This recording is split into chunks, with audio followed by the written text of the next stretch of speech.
Hi, I'm Don. And I'm Bo. And last time we covered part 1 of Nier because we can't do part 1 and 2 in one video or podcast or whatever the fuck we're doing. We could get another week out of doing a two-parter. Yeah, we're like butter spread over too much bread. I actually can't wait because I've never played Nier, the original Nier, and there's just so many elements that Don's already described. And Nier Automata took off like a lot more than I thought it would. Honestly. Yeah, my sibling got it for me for Christmas, so I'm very excited to play it. I'm even more excited now because apparently the Nier universe includes it's a magical land about. It's a magical story about what happens if Harry Potter showed up in the Hoosier National Forest, and the invasive magical species actually did what invasive species do, and mess everything up for everyone. The important thing about this game is it contains that one magical element that Don loves. Hours upon hours upon hours of backstory that don't seem to add up to much when you play the game. And the backstory is really convolutedly told to you, but like. Okay, so part 1, in a nutshell, you are a dad in a gas station, and the gas station is in a bad way. They're out of Monster Energy drinks. In fact, they're out of pretty much everything. There's one cookie that your daughter managed to sniff out, and you didn't even get a chance to really enjoy it because you got ambushed by shade monsters. And then there was a 1,300-year time skip, and your daughter's still dying, and you're still you, and don't think about it. Don't think about it. That happened. I don't know. Don't care. You meet a cool cast of characters. You meet a flying book. You meet and befriend a flying, talking book, and he's suffering from short-term memory loss because you beat him up. And that's a good it's a firm foundation for friendship. Yes, absolutely. I remember when you were a book and I beat you up. Yeah. That's how we became friends. I took me some time to remember it, but yeah, that's what happened. Yeah. Anyway, you also meet a woman who is legally dressed. She's got shirt, shoes, surface. And then you have some fun, wacky adventures together. You go into a text-based adventure game for a minute. So cool. And then you go to a Resident Evil level because your daughter had a pen pal, and you don't approve of boys talking to your daughter. She may be doomed to an early death, but any contact with the opposite sex has to be closely monitored by Gary Busey. Mm-hmm, and Gary Busey is Nier, by the way. I'm going to call him Gary Busey because that's what he looks like. But Nier is an old, in Western version, he's an old guy, and so you go to his mansion. Is he canonically the brother in the Japanese version as well? No, there's no point in really talking about that. It's weird. It's not my culture. In my culture, Nier is an old cool man. Where I come from, I like the idea of these Southern Republican types. Like, listen, in America, Nier was about a dad trying to save his daughter, and I relate to that more. Not an Oni-chan. No. Jesus was white, and there was a dad in Nier. Anyway, this kid is magical. He's got magic petrifying eyes. Other than that, he's a pretty nice guy. Really nice kid. And he's lives on top of Umbrella Laboratory, pretty much. Bunch of shades down there, and you. I wonder what that does to property. We didn't talk about this at all in part 1, but you've beat up a magic book called Rubrum. Don't look too much into that. Yeah, I did. We did talk about magic books being important last time, but this one was just a side boss. Nier has a thing about books, man. He sees a book, he starts punching. Starts punching. And this time he magically gets the exact page he needs because this kid was looking for a way to not look at somebody and petrify them, which I can understand. And his butler says, yeah, this is the page I needed. You managed to beat it free of that fucking book. Anyway, it'll take me a long time to figure this out, but I'll do it. Why don't you go back home and, good things will happen. And what you said earlier, if you do a new game plus, you start from the beginning of part 2, correct? Yeah. Okay. And we'll finally catch up to where we were. Anyway, big shade attacks, and then a shade version of you. That's not really a spoiler. You have to be blind not to see that this is just a shade version of you. Comes and steals your daughter because he piggybacked onto a huge shade monster, and you lock the giant shade monster into the basement. So problem solved, as long as Kaine is there to hold him. This shade monster is Grimoire Noir, who was the book that the book is not the shade monster. not the Shade Monster is with Grimoire Is with, Noir. yeah. Grimoire Noir. Slip of phrase. Who was the book in the convenience store Yeah, they were like piggybacking. piggybacking on the giant Shade Voltron. Okay. And Shade Voltron is still in the basement, and Kaine is like, okay, we don't have a key or like a bar that can hold this thing. Petrify me in place. That'll solve the problem. And Emil, who is very reluctant, but there's no other way, so he does that. And Nier passes out from blood loss. Vice is like, well, fuck, I guess this is a very happy ending. Intro to part 2, time skip, 5 years later. You were expecting 5,000 years later, weren't you? Honestly, no. I was. Honestly, yeah. Yeah, they could have done that. This game is weird enough, but So, they didn't. It's just no. 5 years. 1305 years. Yep. Total. You're back in this wondrous, mystical, medieval Legend of Zelda world, and as you should have become accustomed at this point, because this is a Kavia game, there is a young woman screaming in agony and just mortal anguish. And all the shades now are wearing armor and swords, and there is a dead guard that she is pining over. And it looks like she is done for. But then the camera pans up into the sun. You see a figure falling to the ground, and Nier, who now has an eye patch, Sweet. and Grimoire Vice, and they're just tag teaming the shit out of all the shades. He's just doing all the moves. He's got a giant two-handed. Technically, it's a sword. It's more of like a giant piece of iron that is kind of Like Guts' sword Yeah. from Berserk? Yeah, it's pretty much just that. Yeah. And he's just like, he does the thing where he looks away and then stabs in an opposite direction, and then the camera pans over to reveal that there was in fact a monster sneaking up on him. Love it. Grimoire Vice and him are passing jokes, like doing one-liners, Are they casting really? magic. Yeah, they've become a fully functional unit over the course of the game. Now they're just trying to find their way in this messed up world that part 1, because he has no daughter, he's just been killing shades for 5 years. And after this cutscene is over and the tutorial combat, like, hey, you've got bigger swords now, you're a little cooler. And Grimoire Vice is like, the shades just keep attacking. Ever since that Shadow Lord showed up, they've gotten more organized. This is coming to a head. We should report back. Say, that sounds familiar. Yeah. Does it relate or not? What? The fact that someone's come and started controlling all the shades. Yeah. Okay. Yeah. Okay. So Popola and Devila are still in charge. The village is kind of back to where it used to be. All the kids that were frolicking are dead. What? Yeah, they don't outright state this, but before the time skip, there was a bunch of kids that would frolic around a fountain, and an old lady would watch them and comment on how nice it is to see the young people doing this. Post time skip, old woman is still there. She says the exact same thing. Like, it's nice. It's so nice to watch the children. She's staring at an empty field. Oh, it's heartbreaking. Anyway, they emphatically state that these kids are dead. yeah, the kids are nowhere to be found. All children or just those Not kids? all, just those kids. Okay. There are kids around. They need to die in other ways. But yeah, it's Kavia. All children will die or wish for death by the end of this.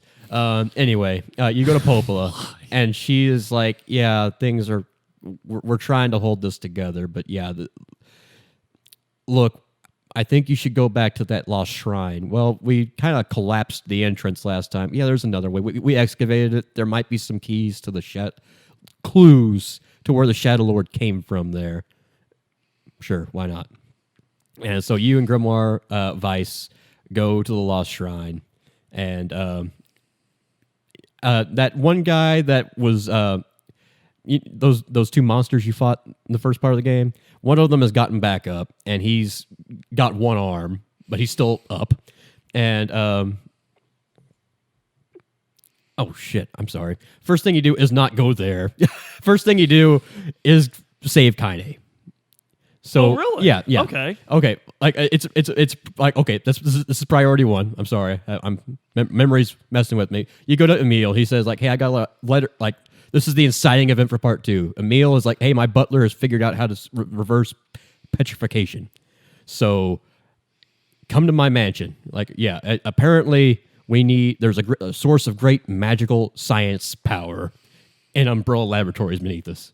So you go there. And then once you get to you come to a big open chasm, which is obviously a boss fight, And Emil says, okay, so I don't know exactly how old I am. I like give or take about a millennia, give or take a few centuries. Me and my sister were created as bioweapons, or magical weapons, to fight some kind of war. I can't really remember.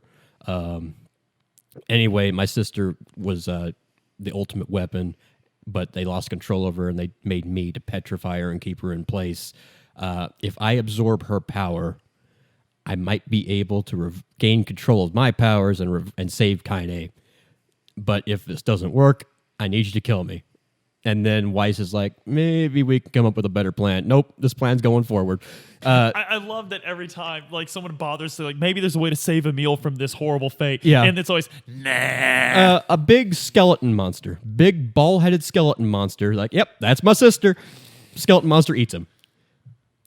And you're like, okay, I guess we're just gonna. I hope he knows what he's doing in there.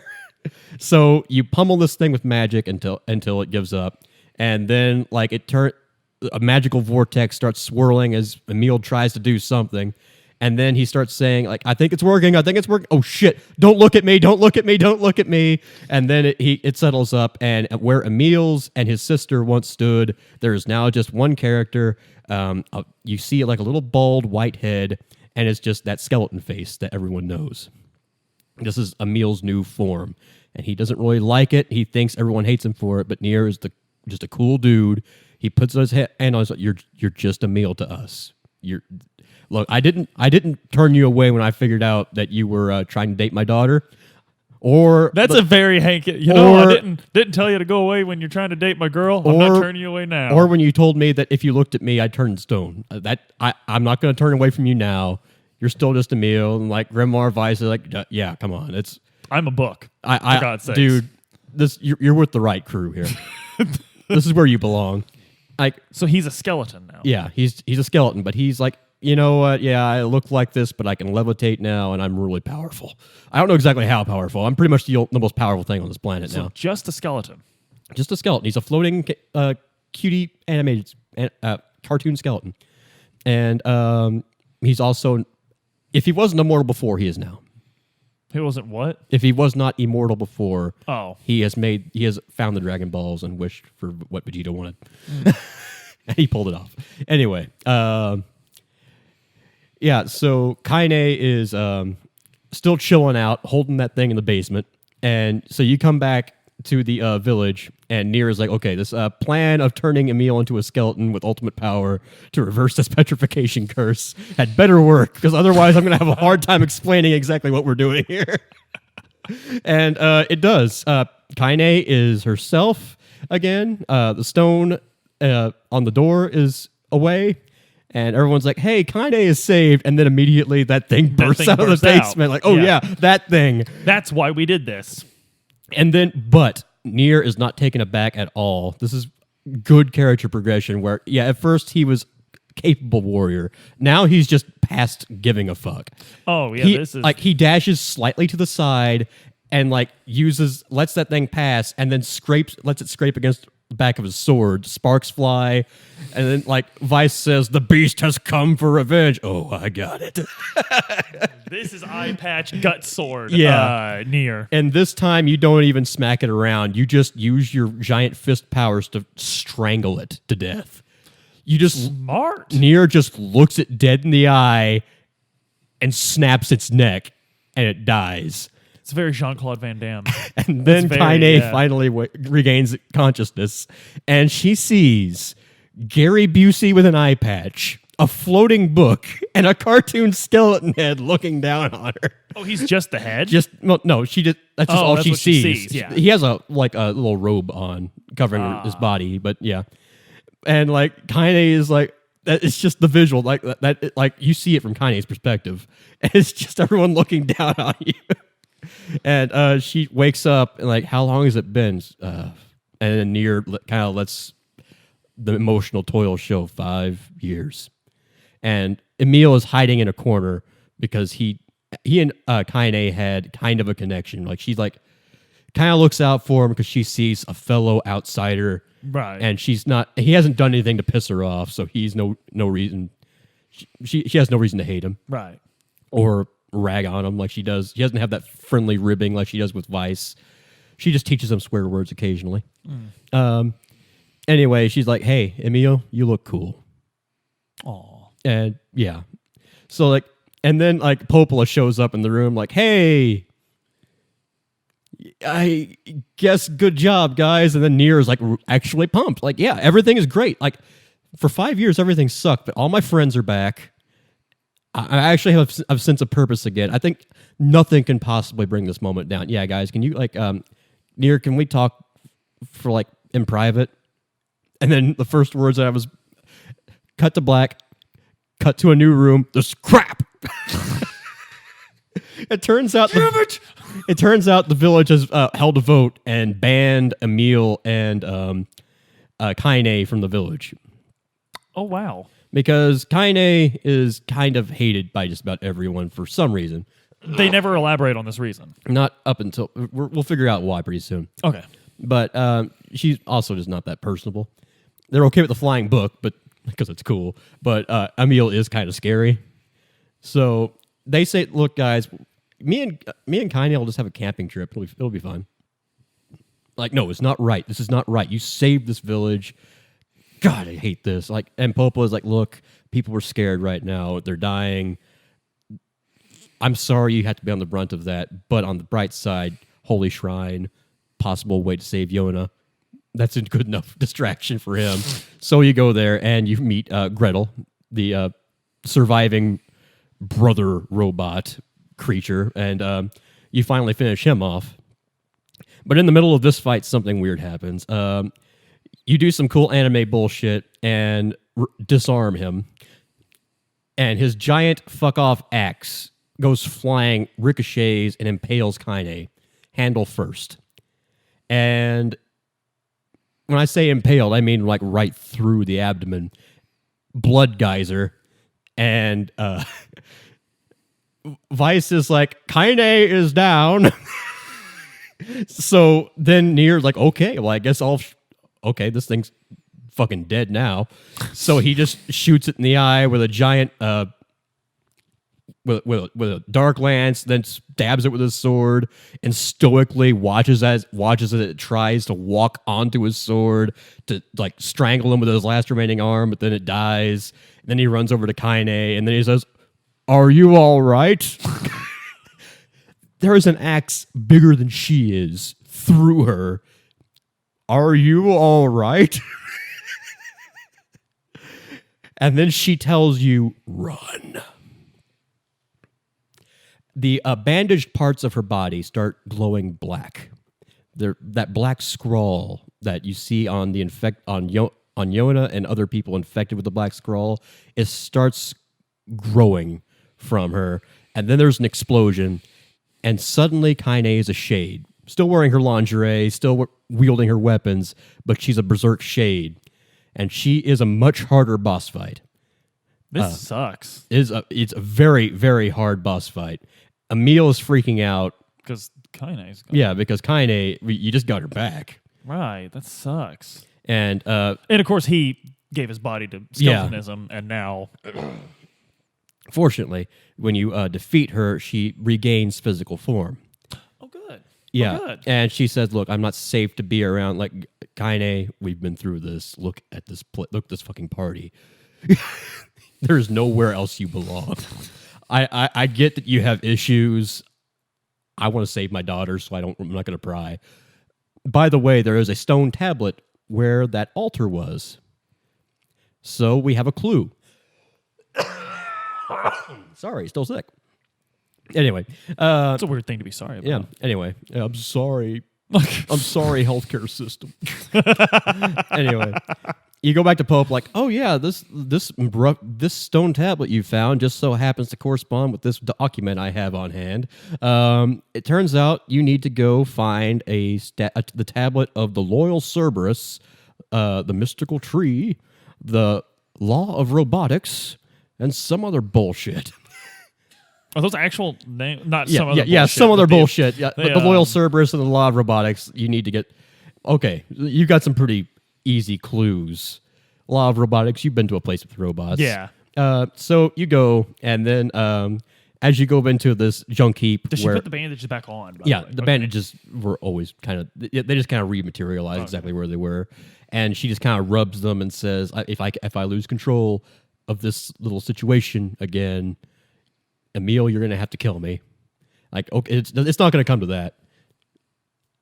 Yeah, well, Okay. yeah, we'll get to that. Anyway, you go to the junk heap. 4 years earlier, those two brothers, they've been up to some adventures while you were off doing your anti-shade crusade. They were off salvaging for parts, as they do. And then the younger brother is like, this is fun. And he hopscotches through a bunch of rubble. And his older brother is saying, hey, that is very dangerous. And then he immediately sparks a rock slide. And his older brother leaps to shove his younger brother out of the way, but he gets crushed under the rubble. The younger brother sees what has happened, tries to pull him out, and he rips his arm off. Oh my God. Because his older brother was just completely annihilated by the rubble. And then he looks up and he sees a giant robot just looking at him. And he, in his mind, assumes, okay, the robot caused the cave-in, not me. Right. And when you see Gideon, the younger brother, he's a little older and he's learned a lot from his brother. He seems kind of together. Like, hey, what happened to your brother? He passed away about 4 years back. Oh, I'm sorry to hear that. Yeah, it's okay. I'm okay. I'm perfectly fine. I just want to make robots. Weapons, and I want to kill robots. Kill them. Rip and tear. Rip and tear. Kill them all. Did you say you want to make weapons? Yeah. I'll make you a weapon. Here's this really fucking huge sword. I can even make it better if you give me rare materials. Oh, fuck yes. Kind of into big swords. Everything's come. I could use some. I'm glad I came here. This is coming up near. This is uplifting. Anyway, there's also happens to be a shade here. Apparently, there is rumor of a shade. Kid doesn't care about the shade. There's a big robot that needs to die. Turns out the shade and the robot are working together. Can't trust those robots. So Gideon and Nier are just getting each other angry. Like, yeah, that shade probably has a stone tablet that I need. That robot killed my brother. All shades must die. All robots must die. We're just this meeting of the minds. Bonding over hate, an ancient tradition. And you find this robot, and it is saying, and he's got a little tiny shade sitting on top of its head. And it's saying, must protect, mission, defend P-33. I am P-33. Activate to destroy intruder. Fun boss fight. But towards the end of the boss fight, as you are mortally wounding this robot, who looks adorable. He's awesome, but he looks adorable. He grows angel wings. Well, not grow. He uses magnets to create rubble angel wings. And he tries to break free and escape and see the world, in his words. Break free, escape, see the world. And then Weiss is like, it's trying to get out of here. It's trying to leave. Kill it. And then it falls. It's going to spread its evil. And then it falls to the ground and it starts to apologize. And then the shade on top of it tries to fight you, but it's pathetic, and it goes down in one hit. And then like, oh, okay, I got a stone tablet. This is a win for us. This is a win for Team Nier. Meanwhile, Gideon shows up and immediately starts kicking the robot. Like, that'll teach you to kill my brother. And then he just keeps kicking and laughing maniacally, and Nier and Weiss kind of look at each other like, you okay, Gideon? Yeah, I'm fucking fine, man. Look at this. This is great. I just, revenge isn't going to bring your brother back, but hitting it makes me feel better. Okay, guys, let's go. Let's just go. Anyway, you go to the memory place with the trees, and they're like, hey, apparently there's a shade in the big tree over there, and it's eating memories. So what is that? How do we stop it? Well, black screen, white text. Is it just arresting? Yeah. Really just... It's just audio novel. Music plays, You just I mean, the read, transfer, is it just yeah, that? it's just wow. abrupt. You just read white text as it comes down, and it's memories. And there is a memory of a little girl in ICU. Nier doesn't know what the fuck's going on. Vice seems to, but he's just like, oh, this is a place where people who are dying come to die, but people pretend they're going to get better because Vice just has that beautiful outlook on Right. life. And she is dying of some kind of disease to which doctors never expect her to recover. Her parents have stopped even showing up because they can't stand to look at her. And the last friend in the world she has just passed away of the same disease. And that's the end of that memory. There's another memory of a soldier who is fighting some kind of war against a terrible enemy he doesn't understand. And then there's some other kind of memory of an ancient of a city of glass in a desert that has just been destroyed. And the tree is thinking.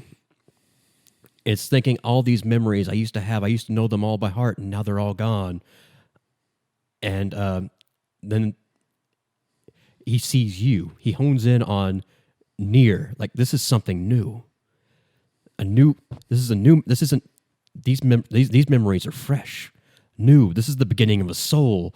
And then Nier immediately stabs the shade at the heart of the tree, and the tree dies, but it dies happy. And the tree of memories, people are like, I guess everything. We don't have voices in our head. They don't counsel us. They don't understand. But I guess that's a win. Oh, also there's a side quest here. A child in the town has eaten a poisonous berry from this place. You're here to get an antidote.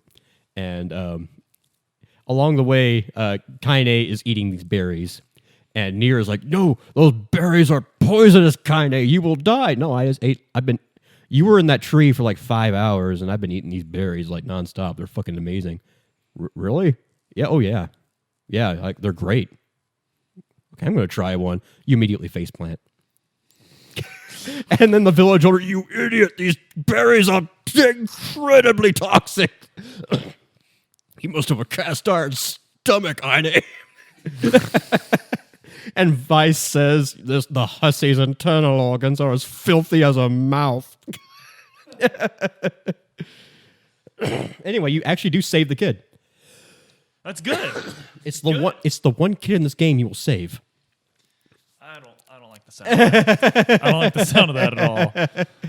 Anyway, Don't stop listening now. Keep listening. anyway, then you go to Facade. Because it turns out you've just gotten a wedding invitation. That cute mute girl immigrant that helped you along when you first got to the Kingdom of Facade, and the prince that you helped achieve his quest, he has invited you to a royal wedding. He's going to get hitched. And everything. This is actually, the game has not been very good to the soul. Very bad things have happened. A lot of bad things have happened. Absolutely. But this is a very happy time. This is just a traditional fantasy realm. Everyone is like cool, wearing robes with masks, living by their rules, but living happily. There's a merchant with a surfboard. I don't know what the fuck this is, man, but it's cool. I've also got water pumps and a computer. I don't know exactly what a computer is, but if you want it, I get. Or if you've got any more, I'm willing to trade. I'll give you a sword. I'll give you a sword. Or like, there's some goofy fucking weapons you can buy in this game. I love it. But anyway, the king takes you up to his private quarters for like the reception, the pre-game reception. You're pre-gaming the wedding, and Kaine and Emil are actually having a pretty good time. Like Kaine has kind of accepted there's a place in the world that actually likes her, and they're okay with that. And like Emil is like, "Hey, wedding. I like to think that I can get married someday." And then he asks Nier about his wife when they get married. You know what? Just I don't think about that anymore. I just think about Yona. I don't think anything else is important. And then Emil is like looks kind of sad at that. And then you go off to talk with the king, and he says, "Okay, so the harvest has been bad this year. The desert sand harvest has been bad. The moisture harvest. Yeah, like Luke Skywalker. Yeah. We're at war with a bunch of wolves, a huge wolf pack, and there's just a huge. And it looks, things aren't great, and they keep looking to me for answers, and I don't always have them. but we're holding together. Like, and then Nier is just 100% supportive. Look, even you may not have been ready to be king, but your people were ready to help you, and you've got good people around you, and you've got a good wife. You need to hold on to what's important while you've got it. And then comes the day of the wedding, and there's just it starts a cutscene. There's just a bunch of people dancing. There's people throwing flowers. Oh God, what's gonna happen? It's a beautiful, happy wedding. Oh no. The prince and the princess have become the king and queen. The advisor, the cool, gruff Japanese advisor, going, and he's like, "Oh, you are by Rule -41, Article 33. You are now man and wife.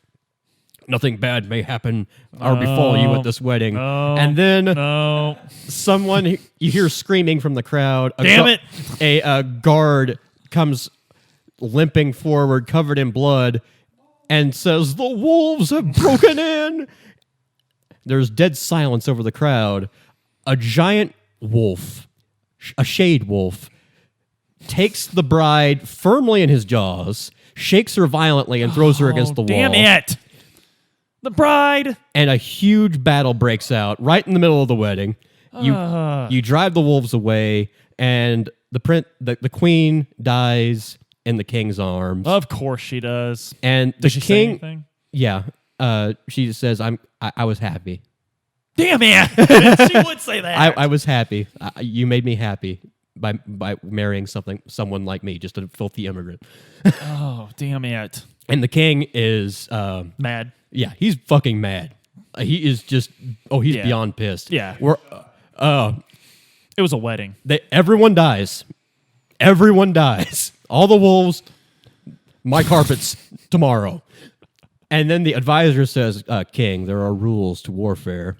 We need to follow there are protocols in place for events such as this. Really specific events such as queen assassinations? Yes, exactly. In fact, we have planned for this. We have planned for this. You just have to trust the plan." And the king is just raging, and he runs off. You run after him like, "Look, we're gonna go take care of this, because she was our friend too. We're gonna kill that giant shade, all his wolf minions."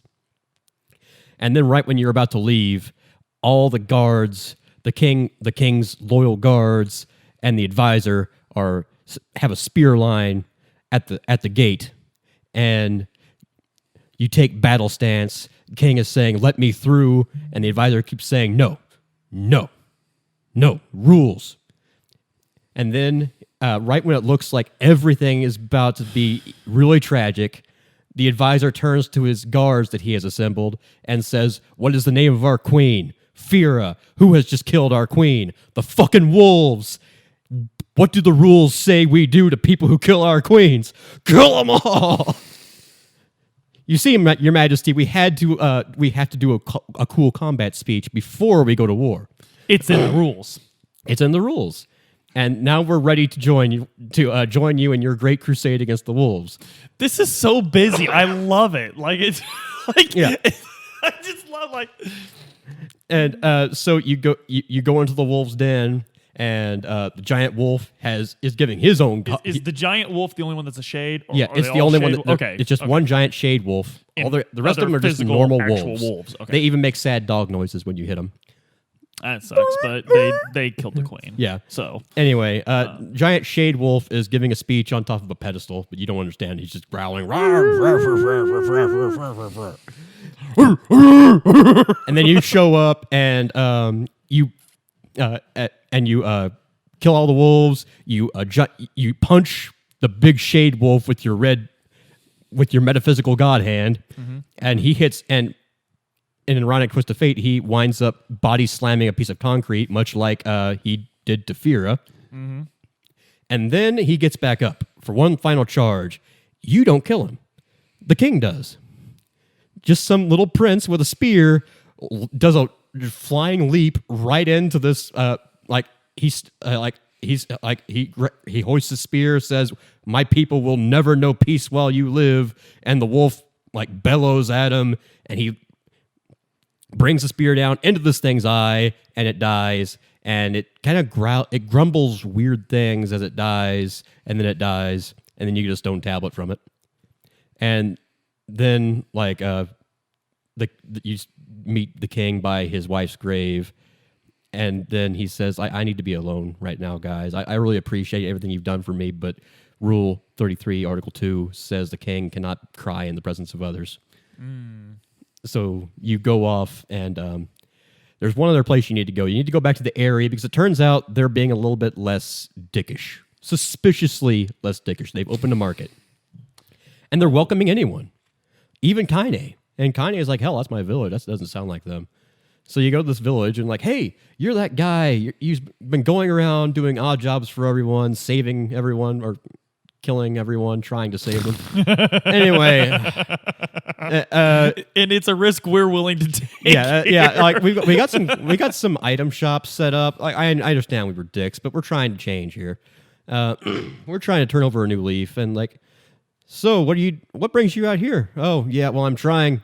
You know what I'm about. Oh yeah, hunting shades, huh? Yep, I'm gonna kill all the shades. Wait, all the shades?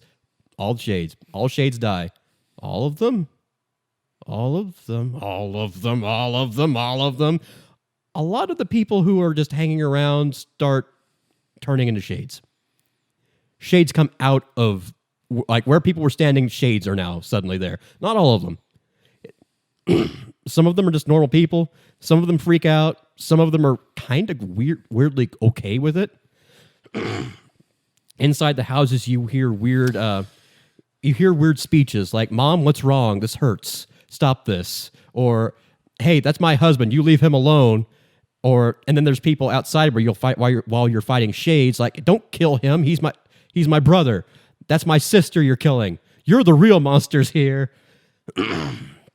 Kaine's not taking this very well at all, and Emil isn't either, because while you're killing shades, you're also killing townsfolk in the crossfire, and this is just a bad situation that's very quickly getting out of hand. And suddenly all the shades combine into one big Voltron. It's another Star Fox boss, to be honest. It's a big blue ball. It's a big ball with an energy core that shoots lasers. And it's very tough. You do a lot of cool anime stuff to it, but eventually you get forced into just a power fight with this thing's eye laser. Emil unlocks his potential and gets into a when Gohan and Cell get into a Kamehameha blast, and they're equally matched. Yeah, like it's that tug of war with the power beams. Yeah. Emil does that and says, "Go around behind him while I hold him in place." And you do that Vegeta thing where you slap him in the back while he's distracted. And then perfect. Yeah. And then you and Emil come together and you combo attack him with a lance that you turn into a power drill. And Sweet. Then he pops in with a finishing move, Energy Blast. And then Vice says, "I think something's wrong with Emil. I think he's lost control. The ultimate weapon is being deployed." Kaine has been knocked unconscious, but she wakes up a ways off from the battle, and just in time to see Emil let loose his full power. Nier and Vice run away. The ensuing blast just radiates out from Emil, kills the giant shade, but also destroys the entire village. Like, entirely. When you go to where the village was, there is just a big spherical absence. And when the cutscene ends and Emil looks at you, and you think, "Oh my God, is he going to be a boss fight?" No. It cuts to black, and you hear him weeping. And Nier does that thing where he walks up and gently just like holds his shoulder while Emil vents that he killed everyone, and Nier says, "You saved us." But that doesn't make this right. You don't. It's all right. You don't fret about this. Don't look back. Which is a good spirit, but it's also kind of foreboding, because it really shows the path you're on. Well, and it also kind of speaks to Nier's whole thing, because so far you've been vague, because I guess the story has been vague over whether does Nier remember the past, or is it just like He doesn't. He just knows he's going to get Yona back. Okay. And that's all that matters. He's looking towards that. and he's not going to deny some fucked up shit that's just happened. But there's nothing he can do about that. He can still save Yona. Yeah. So he goes back to the village, and he's got all the pieces to that stone tablet. That's going to unlock the entry to the Shadow Lord's realm, his castle. And Popola and Devil are both like, this is really, really risky. This is literally just going off of something we happen to have in the library. Right. There's no guarantee of success here.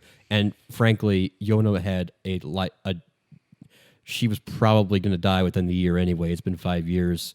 Do you really want to give up? You have friends. You have a village. You have a home here. You can help us fight the shades. We can try to hold on here. And he's like, no, I have to try to save Yona. And they're like, okay, well, good luck out there. We'll defend. We'll hold down the fort. You're going to bring Yona back, and so it'll be all great. And as you walk back through the village, usually there's a pretty happy music. This is very somber, but everyone is encouraging you. There's the baker is saying, "I understand you found where Yona is. You're going to save her, aren't you?" Damn it! And then there's a guard like, "We'll defend the village while you're gone." And so the village is going to die too. Yeah. And anyway, Nier and his friends take a boat to the shrine. There's witty banter. They've gotten the crew back together. Everything has been leading to this moment. Kaine and Vice are sniping at each other like they always did. See, flying toilet paper. That's a new one. Oh, guys, Emilio, I love you. You're the cute mascot of our group. And you fight your way. You unlock the gate, and you take a big, long bridge to the other side of this giant crater that no one's ever seen the other edge of, and suddenly you're in a very nice botanical garden. There's a fountain spraying water up in the air. It's very well kept, very nice. You go up to a little bird fountain by a gate, and the birds start talking to you. Like, you must, are you the master? What is the fate of the human soul? To return to their corresponding shells. I remember this. I remember this from somewhere. They go back to the shades. They go back to their shells. Why did humans leave the world? To escape from a dread disease. You are acknowledged as master. And they open the gate. And this flies completely over Nier's head. He doesn't care. He just knows this is a password. Humans are around. He's here. This doesn't mean anything. He's very what happens next doesn't fly over his head though. Devila and Popola are at the gate. He just opens the door, and Devila and Popola are both right there, and they're like, "Hey, any chance you want to go back to the village? It's really dangerous, and there's no guarantee of success. Just go back, please." And you can say, "Yeah, I'll go back." It'll boost you right back to the village, and you have to go all the way back because Kavi is great at game design, and I love him for it. They tell you exactly what it does. Go back to the village. Go back to the village. Go back to the village. Then you go right back, and when you go right back, hey, you want to do that again? I didn't expect you to come back. But yeah, no. Popola, Devila, what? What the fuck? What the fuck? I don't have to explain anything to you, especially you, fucking Vice. What? And then they shock him, and then him being Vice, Grimoire Vice. They shock Vice. He kind of starts stuttering. He's like, "What? They copied my powers. Your powers. They came from us in the first place." You have a cool boss fight. They start spamming magic at you, and you fight them until they're about half dead, and then they call timeout and say, "Okay, if you're serious about going forward, you can. You'll have to find your own answers from now on." And they fly away. And Vice he still has his powers, but he's very clearly in distress. He's starting to lose his edge. Like, he's actually very upset by it. It's like watching somebody who's an older person who's starting to get confused. Like, they have early onset Alzheimer's, and they recognize the symptoms, and they know exactly what's going on, and they're trying to put up a brave face. Because Emil is like, "Vice, are you okay?" "Fine, perfectly fine." Fit as a fiddle. and it's not. And Kaine is not even ribbing on him because she understands he's going through something terrible. And you push through, and then there is a big ballroom. There's a waltz playing. There is a bunch of people of ghosts, just human ghosts, and big frilly dresses, proper uniforms, and then Grimoire Weiss is like, royal ball, how wonderfully divine. And then Kaine says, oh shit, they're shades. You start fighting shades. The music starts ramping up. Shades just keep coming. Some of them are armored, some of them aren't. And then Kaine kicks the other side of the door open. It's like, hey, got the door open. And then she looks around. The entire door is stacked to the brim with a bunch of shade balls. And they just kind of bounce over her. And Kaine kind of comically gets run over by a bunch of shade balls. But during this time, Kaine starts yelling at no one in particular. She'll saying, like, I don't need forgiveness, asshole. Like, hey, Kaine, you talking to someone? No. And you're going to hear a lot of that. Just people, like, Kaine is going to start yelling at people you don't see.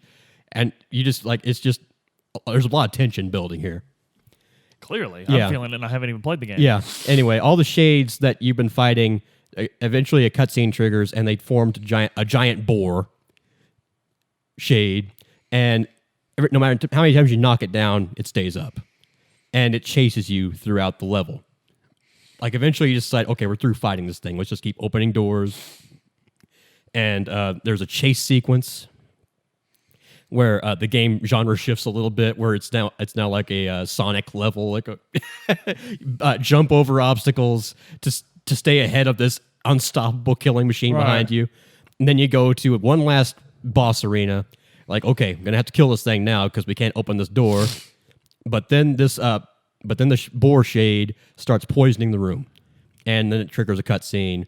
You are down for the count. The poison's overcoming you.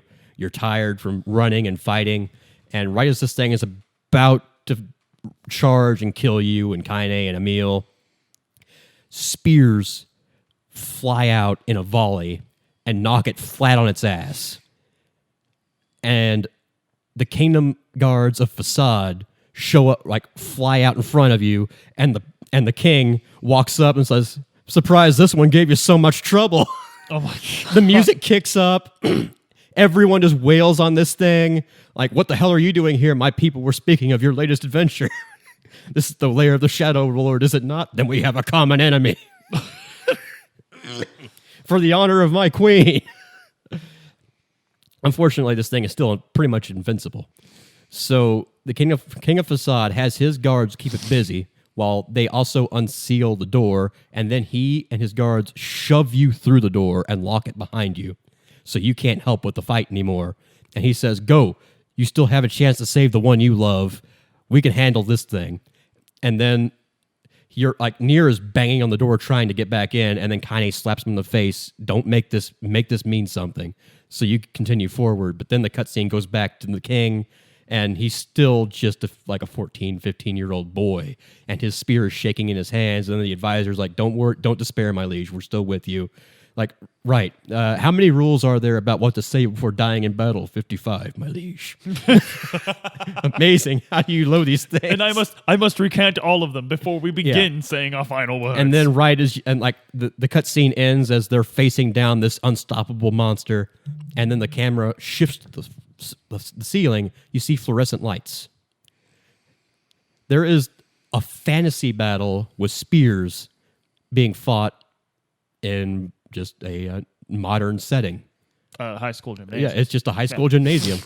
And you continue on, and speaking of modern amenities, you come to a boardroom. There's desk chairs, and Popla and Devla are sitting at a board going over the minutes of the last meeting. And, well, look, you made it. And they finally come clean, and Grimoire Weiss is like, what? Okay, what's going on? Do you still not remember Grimoire Weiss? Let's give you a refresher. and they throw a bunch of documents at you. All those documents you occasionally see in the loading screen about mutations seen in the subcutaneous layer, really just enough to give you an idea of what's going on, but not enough to explain anything. And then they kind of just walk you through it. Everyone, every single person in this room are just shells created by the true humans. You're not human. The replicants made. You're not human. None of us are. Nier just says, "You lie," and then Popola says, "No, not this time." Sometimes the truth can be a real bitch. Does someone say that? Devila does. And then Vice finally starts, he realizes what's going on. It's like, "Devila, Popola, you are not human. In fact, oh no." And then that's when Devil and Popola drop the bomb. You're not human. There are no humans. You're just a shell for a Gestalt to come back home to. The Shadow Lord is your soul, and you're the body. Yona is just a body for your soul's daughter to go back to. And Devil and Popola are not replicants, they're androids. They were designed to oversee the project. The replicants were not supposed to be sentient. They were supposed to just be special-made bodies for people who were living at the time of the collapse, the apocalypse, the magical apocalypse. But over time, they became something else. They developed a soul of their own, and as a result, they're no longer compatible with their original souls. And the Black Scrawl is kind of like a systems error. Over 1,300 years, the soul data is just lost. Like there's packet loss going on. Right. Like there's data corruption. And as a result, the replicants just don't work the way they're supposed to anymore. They start to mutate. They're not perfect clones anymore. There's something new. Every generation, they just keeps getting worse from that perspective. So Aunt Devila and Popola are trying, like, if we can get Grimoire Vice and Grimoire Noir together, we can force the process through. You will be overwritten by your original soul, and you'll become human again. Everyone will become human again, and we can try to rebuild. But we need your body. We need your daughter's body. Everyone you've ever known, we need their bodies too to make this work. This is what we were built to do. I'm sorry. And Popola lets slip. We had hoped that you would just forget about this little quest of yours so we wouldn't come to this. Maybe we'd let some other generation of you try it. Because they grew up with you. They've gotten attached. But eventually you come to blows. It's just what happens. And you killed Devila in the fight. And this is when Popola loses her shit. Because Devila they're not birth sisters, but they're sisters. They're twins. And Devila is always the free-spirited one who's been keeping her happy. So when she dies, Nier thinks, let's just stop this now. And Popola's voice actress does something amazing. Stop? No, it's way too late to stop. No one stops. You don't get to tell me to stop now. You don't kill my sister and tell me to stop. No one stops. No one stops. And then she screams in anguish, and it's really kind of unsettling. The rest of the boss fight isn't even hard. She's just kind of spamming attacks at you and with no real concentration. She's just angry and insane. And when you do enough damage, she goes into cutscene angry mode and decides to self-destruct, basically. She destroys a bridge, the only way for you to advance, and she starts gathering energy towards herself to finish you off. Emil says, I've got an idea. He forms a bubble around you and the rest of the party, and you start floating to the other side. Looks like you're going to make it. Then a black claw of magic comes from Popola and snares you. And Vice says, I guess this is it. I don't see a way out of this. And then Emil says, no, there's a way out of this.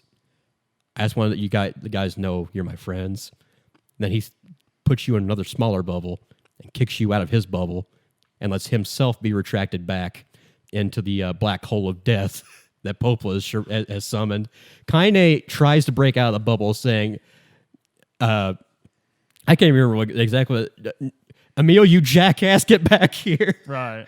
But Emil's little bubble gets sucked into this vortex of doom, and it starts cracking around him like a submarine that's under too much pressure. He cradles into himself and says, "I wanted to see you guys just one last time. I'm scared. I don't want to die." And then he self-destructs, takes out Popla, stops the black hole of doom, and then his little staff that he's been carrying around falls to the ground, and he's not there. And at this point, you and the rest of the party make it through a door, but once you're through the door, Nier collapses. This is just too much. Kaine is taking a breather too, and she sees that you're not getting up and going forward, so she starts slapping you. Then she starts punching you. Then she kicks you. Then she presses up against your neck, and it looks like you're going in for a kiss.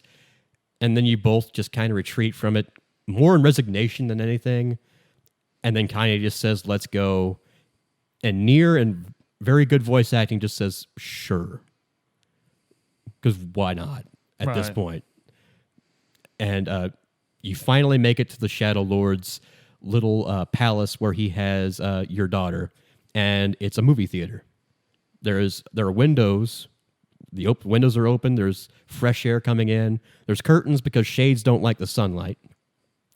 But he wants all the modern amenities for his daughter. And he's like, okay. Like, Shadow Lord, you don't understand, but he is saying something tender to your daughter. And she's lying on a bed like a princess in a fairy tale with a bunch of weird stuff from the 21st century just stashed around. And you and Kaine finally confront him, and he rises through the floorboards. Final boss fight kicks off. First, you face off against Noir. You kick his ass.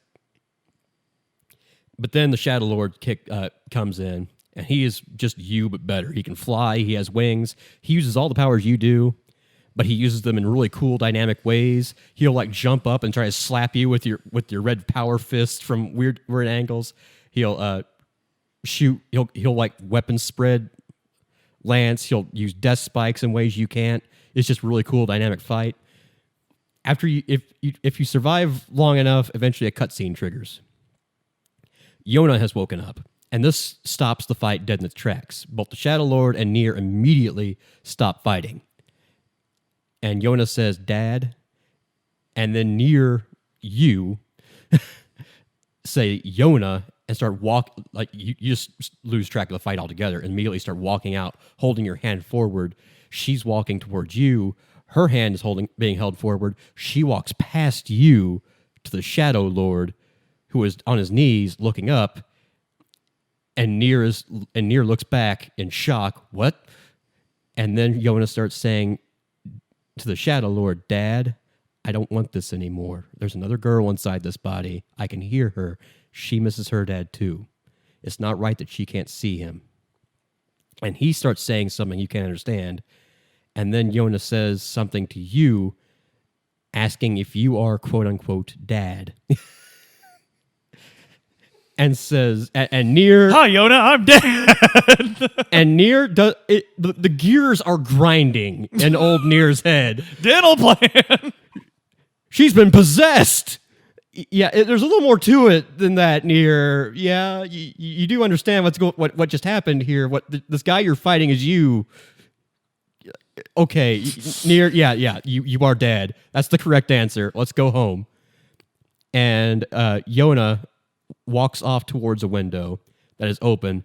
Shadow Lord starts freaking out. He's trying to scramble up to his legs to stop her, and then she walks into the sunlight. And then Yona turns to the Shadow Lord and says, "I love you." And then a shade drifts out of Yona into the sun and evaporates. Yona collapses. Kaine runs over to help her, and the Shadow Lord cries out in anguish and anger. And the camera pans across the room to you, and he just looks you dead in the eye. And the final phase, the boss fight, kicks in. And this is where the the dialogue gets a little weird because Nier says, "You think I understand? You expect me to sympathize with you, Nier? You really do. You may not understand it, but you really understand this guy." And this fight is really hard on the first run through. It's very, very difficult. In fact, it's one of those unwinnable fights. But halfway through it, Grimoire Weiss, whose dialogue is still more or less broken up, eventually it triggers another cutscene. Weiss can't fly anymore. He falls to the ground and says, "Okay, 1 minute, time out. I'm all right. No, I'm not." "Seems some insufferable fools decided to push me beyond my limits. I should have taken that job as a cookbook when I had the chance." Oh my god. And like, "Hold on, out of the way. I have one final task to fulfill." "What are you talking about, Weiss?" "I'm going to stop him, of course. I'm going to take away his powers. No, we're a team. We fight together." "Ah, you're an exceedingly stubborn man. You know that, don't you? Perhaps that's why I've so enjoyed our time together. But this is where our journey ends. Goodbye, my friend. Weiss, I knew you'd come around. What did I tell you about using my full name?" "Well, forget it. I've grown rather fond of Weiss." Then he flies off towards the Grimoire Noir and Suicides. Takes out Noir, so suddenly it's just Shadow Lord and you. And you finally take him out. And a music box version of the boss fight theme triggers because the Shadow Lord is kind of given up. He's basically doing what Popo was doing and just lashing out in a given direction towards the end. And Nier hesitates for the barest moment before delivering the killing blow. He finally decides, like, okay, this guy was important to something. He's also technically my soul. Fuck it. Kills him. And then he runs over to Yona, and it looks for a second like she's not going to live. And then Weiss's voice comes back. "Oh, please, the girl is fine. Weiss, I don't see you. That's because I have lost my physical form. Doubtless my voice will be the next to go, so listen closely. You must call her back to you." And then the game prompts you to remember the times you had together with her, what her favorite food is, and who was her favorite person in the world, and you type in whatever name you gave Nier is. If it's Nier, you type in Nier. If it's Shitface, it's Shitface. Who was most precious to me? Shit. Ballsack, my dear. Ballsack was most precious. And she comes back, and it's the game. And Yona's like, "Wow, Dad, you look good. Is this my body?" "Yes, you've grown," because she's been sleeping for 5 years. "Wow, like a princess from my storybook. The lunar tear actually worked." And Kaine walks away, and Nier is like, "You can stay with us." And she's like, "No, I've got my own stuff to deal with." And she walks out, and then it cuts to a flashback of Yona when she was a little girl, and Nier when he was just being a dad, and they're like lying on a sunlit hill, watching the sun. And Yona just says, "It's a beautiful day, isn't it?" "Yes, it's perfect." And that's the end of Route A. Route B, the way this game works, I know we're an hour in, but... No, it's good. Okay. If you're good, I'm good. Okay, I'm good. Yeah. Route B is not an alternate ending. These are all the endings are the same. You just see more of them. The only alternate ending is our C and D. How do you trigger them to be different? Different things There's done a throughout the game? choice. There is a choice that will come up. B is a perspective shift. Throughout the game, you have heard Shades say things. You don't understand them. Kaine apparently does. We don't know what her deal is, but we learn very quickly. There's a storybook section at the beginning of when you start the B run. It starts right as you're bringing back Kaine from petrification, and you're living through her memories. When she is walking through the area, trying to figure out if she should run away from home because her parents are dead, and she gets hit in the face with a rock. A bunch of bullies are saying, calling her a freak, a weirdo. She doesn't belong here. What are you doing here? And you say you're a girl, but we know what you really are. Okay, well, we know she's part shade. Obviously, that's what they're talking about. And then a cool old lady shows up and beats the kids with a rock. That's her grandma. And this grandma is incredibly foul-mouthed. That's where Kaine gets it. She gets it. Yeah. And over time, Kaine and Grandma just kind of live happily. Grandma teaching her swear words and to be strong and not to be ashamed of who she is or think less of herself just because other people are idiots and bigots and whatever. It's It's just a nice grandma. She is just a really cool grandma. Very wholesome. Kind of abrasive, but always there for you. And then that giant shade that you fight with Kaine shows up and kills Grandma and crushes... The giant shade you fought in the area. Okay. It shows up, crushes her arm and leg on one side of her body. And as she's dying, another personality starts intruding upon her like, hey, this body looks... this isn't my body, but I'll take it. And the shade says, I have regenerative abilities. You want to kill that shade? I can help you do that, sunshine. Just give me your body. Look, it's been a long time since I have a chance to kill somebody. Okay. Been 5 weeks since I killed me a man. So apparently when the Gestalt program happened, they let serial killers in, probably as test subjects. But anyway, a serial killer has decided to use Kaine's body as he can't get to his body. It's somewhere. It's someone in the world. But, so this happens after those bullies. This is like after she's grown up a little bit. What were the bullies talking about? The bullies were talking about, she wasn't possessed by a shade from the beginning. Yeah. Kaine is obviously feminine. She expresses femininity. Oh, wow. She forcefully expresses femininity. But she's not really a girl, according to the bullies. Her birth certificate might say otherwise. Wow, 2010 for this game? 2010. Very forward thinking. Maybe not trans, but definitely intersex. She's got... That's incredible to have in this yes. game. Yeah. When she is young, before she has the anime boobs, right. She is described as almost sexless. It's hard to say exactly what she is. She asserts that she is a girl. Some of these bullies seem to think she should be a boy. Oh, wow. Yeah, They think she's cursed because she doesn't conform specifically to a specific gender. She was probably intersex because with intersex, it's really ambiguous until puberty, and then it really goes off in either direction. Right. Yeah. Yeah. Okay. Yeah. And the reason Kaine dresses the way she does is not to attract a mate. Obviously, she doesn't care about that. She's just in your face about it. Yeah. I'm a woman. Fuck you. Yeah. Fuck you, asshole. Yeah. I wear lingerie into combat because I'm just that cool. That's what my grandma taught me to do.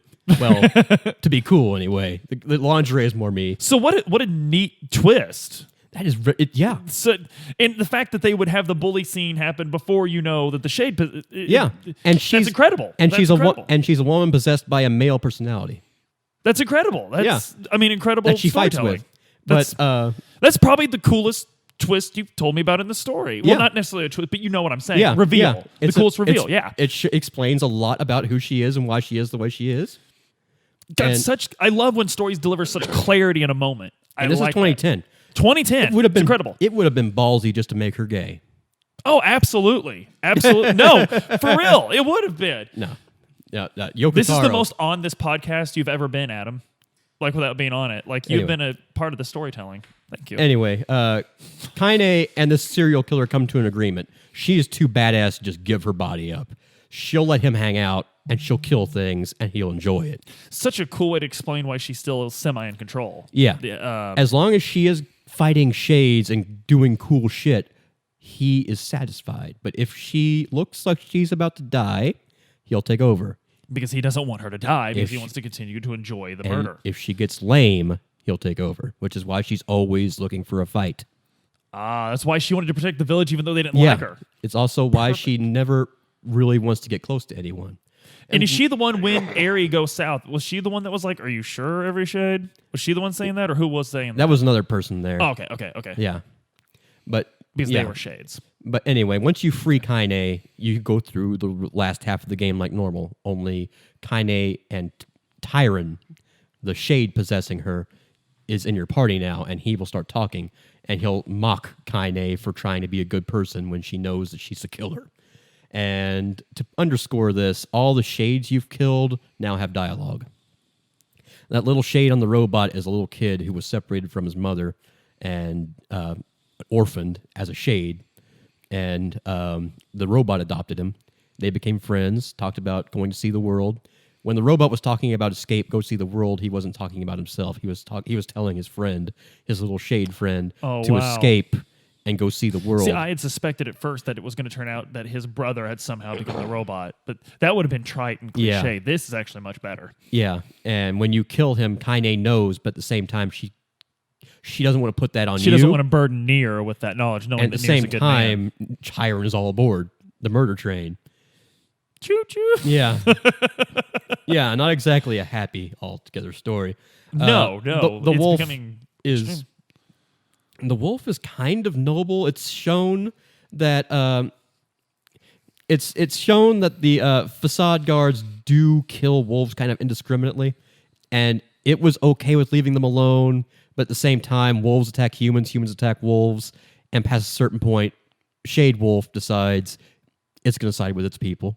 It's wolves. It likes wolves better than humans, and that's why it leads the attack. And in the final confrontation between the king, when the king is saying, "My people will never know peace while you live," the last words of the Shade Wolf are, "You took the words right out of my mouth, human."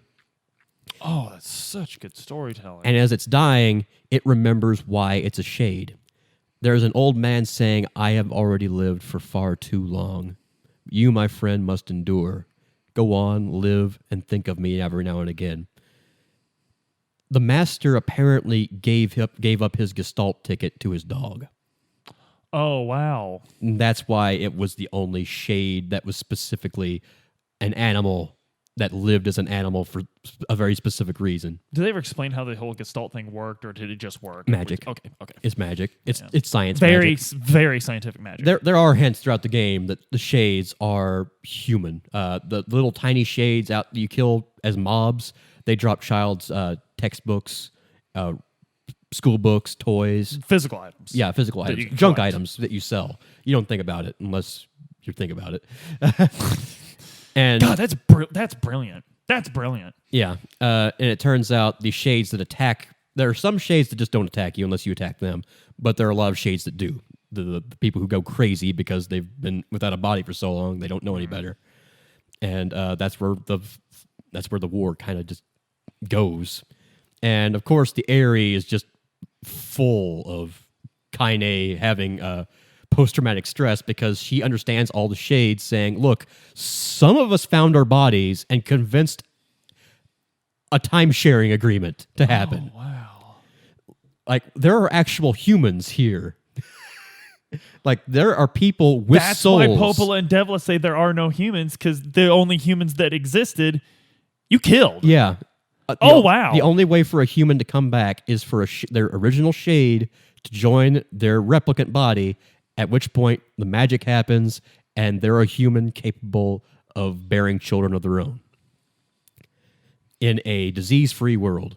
A fucked up world that is probably going to die anyway of weird orbital nonsense, but capable of procreating.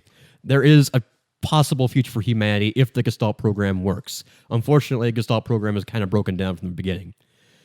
Anyway, after that, the fortress is when things really start to come to a head, because when you break into that ballroom, this was literally just a ballroom. The shades here are celebrating because they're about to go back to their bodies. The Gestalt the Shadow Lord has Yona. Noir and Vice are going to get together. Everything's going to happen. And then you barge in and start murdering them. All those shade balls that are kind of shapeless, they don't have a sense of They were themselves. shades and they were souls in storage. Yeah, they were infants. The souls of babies, basically. Oh my god. The reason they're balls is because a baby doesn't have a sense of itself. It's also why they don't really do much. They just kind of bounce around Yeah. aimlessly. And when they all come together to form the boar monster, there is a adult shade that gathers them all to it, and it is a female voice, and it is saying "Come, children," and the name of that boss is actually Mother Goose. And the mother goose has a lot of lines that it calls you monsters. Like, it begs you not to fight the soul babies, but you don't understand. Nier doesn't understand it. And it's just like the real tragedy of the story. You basically broke into a nursery and started murdering the babies. Kaine knows this whole time, but because at this point, it's too late. Well, it's too late, and if she pipes up, then the murderer takes over anyway. Yeah. And the whole time and the whole time Tyron is goading her about this. This must be eating you up, sunshine. And this is why she starts yelling at someone. I don't need forgiveness, asshole. And then Tyron actually realizes just how attached he's gotten to the party, and that maybe he wants something more than murder altogether as well. Oh, wow. It's like, honestly, if you took me over, what would you do? I'd basically what we're doing now, only without someone to share laughs with. I guess. But look, it's just too late for me. Yeah, it's too late for me. Really? Like, goddamn, man, we belong together. Yeah. Anyway, the Shadow Lord's dialogue is not surprising to anyone. When he says, "Oh, Yona, no," he's saying, "No, Yona, stop," or "Don't," when he's begging her not to kill herself or to bring back your Yona. So the shade in Yona was the original Yona in the convenience store. In the convenience store. And there was something about you. What about you? I guess we're going to find that out. She was relapsing. She was her shade was corrupted from the beginning because she had white chlorination syndrome. So there was no real chance of her making it. Popo and Devila kind of like said, "We'll keep her in cold storage, and maybe we can figure something out." Past a certain point, he says, "I'm going to force this issue. I'm going to make Vice and Noir get together, and I'm going to save my daughter." It just doesn't work. And he winds up dead. And without him, there's no mass rejoining of humans with their souls. And the shades are heavily implied shades are going to start to go crazy more because he is the anchor holding them all together. He's the guy who tells them, like, "Hey, you're human." So that's why it's so important that he reunites. It wasn't really important that Yona reunites. It's important that he reunites. But Popol and Devila understood that he's not going to comply until he has Yona back. Much like RoboCop only works because he has a family and he's Irish Catholic. He has a strong sense of duty, and he's not Protestant. Therefore, it works. Yeah. Anyway, that's ending B, and it ends the same way, except in this case, it shows you a little bit more of the ending. Instead of just giving you the happy, like, Yona may not live forever. She might not even live very long, but she gets to live for a little while with her dad, and they get to talk about the good times. And in this case, you go to a white realm, and the Shadow Lord has his knees tucked up to his face, and he's talking about Yona, how he wasn't strong enough, how he couldn't save her, and then Yona shows up, and it's just Yona from the convenience store in her little coat, and she says, "Look, I saved you a cookie." And then all the other shades that you killed throughout the game are also there in the background, and they get their happy reunion in the afterlife. And then it cuts to the desert, where you see something falling from the heavens. It's Emil's head. Wow, I guess my sister's body is more durable than I thought. Oh, really? And then he starts rolling. I can't walk, but I can roll. It's just the head. Just the head. And he's rolling around. I guess I can build a body on my way back. I can't wait to say hello to Kaine and my friends. Oh, poor thing. Yeah, he's just going to roll back home. Unfortunately, C and D is where the decision point happens. Because at this point, when Kaine says she has something to deal with, it's obviously Tyron, that thing in her body. Yeah. After the Shadow Lord fight, she loses control. Tyron says he is relapsing. He's losing control of himself. He's not trying to take her over. He'd stop it if he could, he says. But they're both just at their limit now. So this is the true boss fight of the game. And final boss of the game, it's Kaine. And you don't have Grimoire Vice with you to give you magic. It's just a straight slug match. And when you finally start wailing on Kaine, Tyron starts yelling from inside Kaine's shade consciousness, like, Nier, who the fuck are you? You're the shade inside Kaine. Way to go, Einstein. Yeah, look, just hurt her enough that she can just pin her down, and then I can hold her down, and maybe we can save her. Why are you helping me? Why would you want to help Kaine? Probably for the same reason you are. Just do your part. Right. And then when you finally do it, the Tyron pauses time, kind of keeps her in stasis, like, okay, there's two options here. Stab her through the heart, and you can finally give her the peace she wants. That's ending C. If you do that, she dissolves, but she's happy. Ending D is, I can use your life force. I can erase you from existence to purify her and merge her soul with her body. Tyron can. Tyron can. He needs not just your life, your very existence. He's not just going... It's a wonderful life. What if you were never born? What if everyone just pretends you don't exist? No one knows you exist. If you do that, that's ending D. And this is the reason you should only do ending D after you've done everything you want. Ending D, by erasing Nier from existence, it means erasing your save file from existence. Wow. All the save... Wow. Yeah, that's hardcore. All the save data, you will get this cutscene exactly once. Saving Kaine, making her human and whole, and giving her a life as a guardian of your daughter is only achievable once.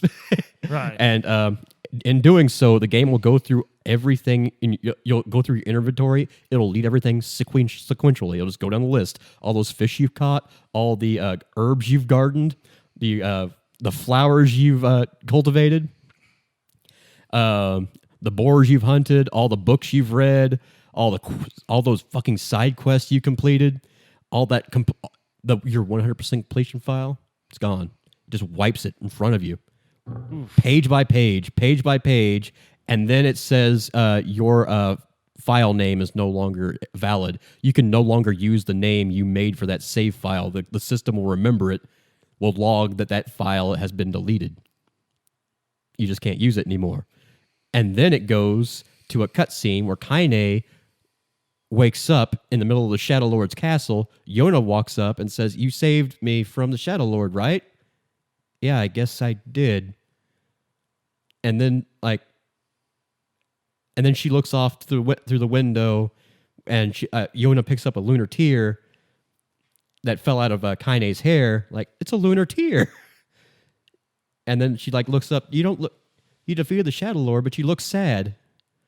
And then Kaine looks out the window and says, "Yeah, I think I don't know. It's like I've lost something it's like I found something very special." And then it cuts to the end. Credits. And the ending credit music is beautiful. All the music in this game is beautiful, but that's just the end.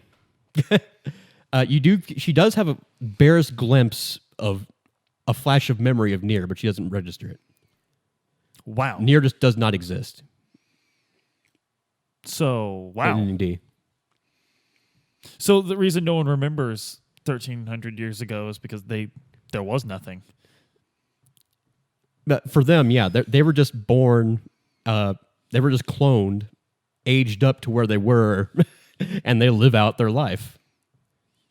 That Nier doesn't remember. He knows he had a wife academically, but she was dead. She didn't get gestaltized. She died of WCS probably, or got killed by a salt monster. But yeah, unfortunately, so Emil does eventually reunite with at least Yona and Kaine, or Nier if you've chosen the ending C.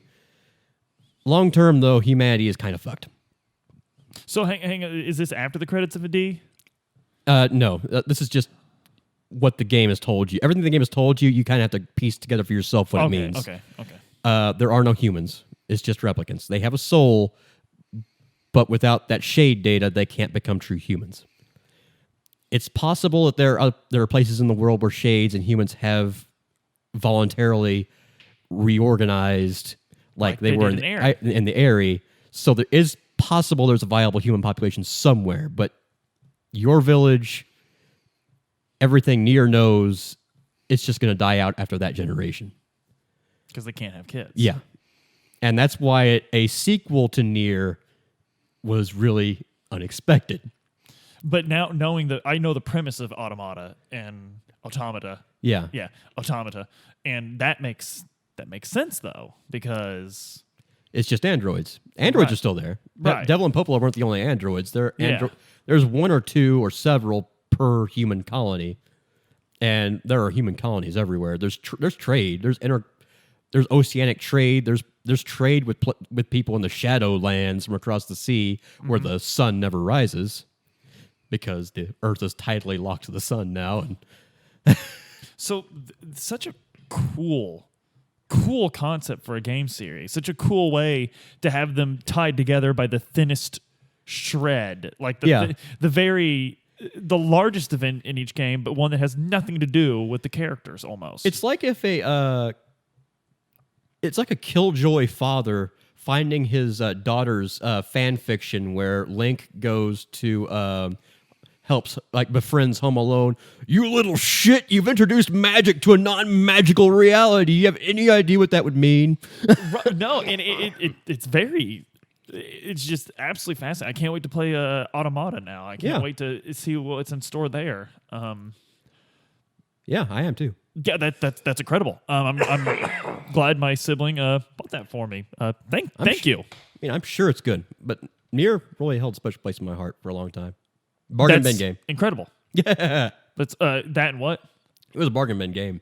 Oh yeah, but that's incredible storytelling in the game. Yeah, it's not 2010, so ahead of its time, especially considering Drakengard before it, which was a pretty brain dead plot. If I'm not mistaken. It's not brain dead. The brain is too alive. The gameplay is brain dead.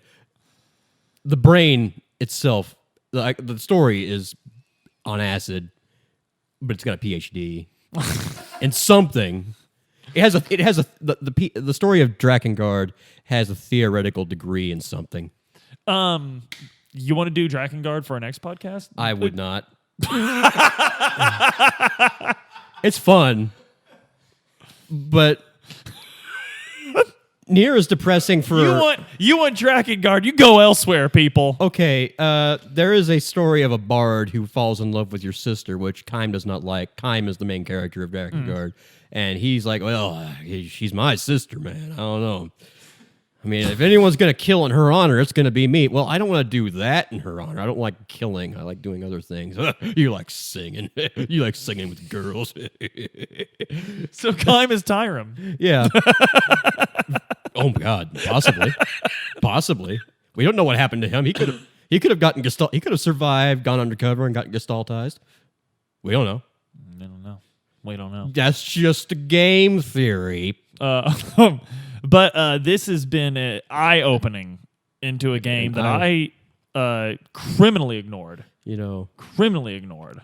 We put like 2.5 hours talking about it, and you talked about this longer than you did KOTOR 2, technically. Yeah, technically. Well, I don't know. You did. You did. That's true. And there were, Hollywood, for all their hundreds of millions of dollars, how many podcasts have they made about Nier? Not Nier Automata, not the new thing, the old thing, which is not necessarily better, but it was very special. Something very special. Evidently it was. I am... by the way, when you do Ending D, it wipes out your save data, but it does put a lunar tear on your title screen. It'll always be there. Oh, that's beautiful. That's beautiful. You can start a new game, and that'll always be there. It'll always remember what you did. What? Oh, God. But what happens when Emil? I forgot. I didn't let you finish. But my apologies. What happens when Emil reunites with him? He just reunites with him. You don't actually see him reunite. You just know he's alive. Oh, okay, and obviously that's where he's. And headed. He's always going home to his friends. So whoever's still alive anyway. So incredible. I am ashamed that I never experienced it firsthand, but at least the witty dialogue, the side quests. I didn't even talk about the side quests. Side quests are all great. All of them are great. Like Nier will Nier and Vice will actively comment on what you choose to do for odd jobs. You're fishing for snapping turtles. She wants snapping turtle soup. Is she paying you? We didn't agree on anything. Go back and get something in writing. Or what, you'll be fishing like, so have you caught any fish yet? Shut up, you're scaring the fish away. And then later and then later we'll like, hey, can you like use magic to scoop up the fish? It's possible.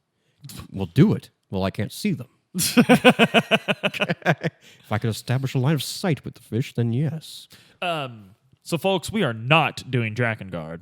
No. But we will do something. No, that's up to you. Next week, we will have a new podcast, and hopefully we can discover another, as Don described it off screen, diamond in the rough. If you want to hear more of this, that's my terms. That's his trademark. I came up diamond with it. in the rough. I came up with it 1,300 years ago. Disney, you owe this man a check. Oh yeah. But like and subscribe if you want us to demand more checks from Disney, and share it with your friends. So this gets back to Disney.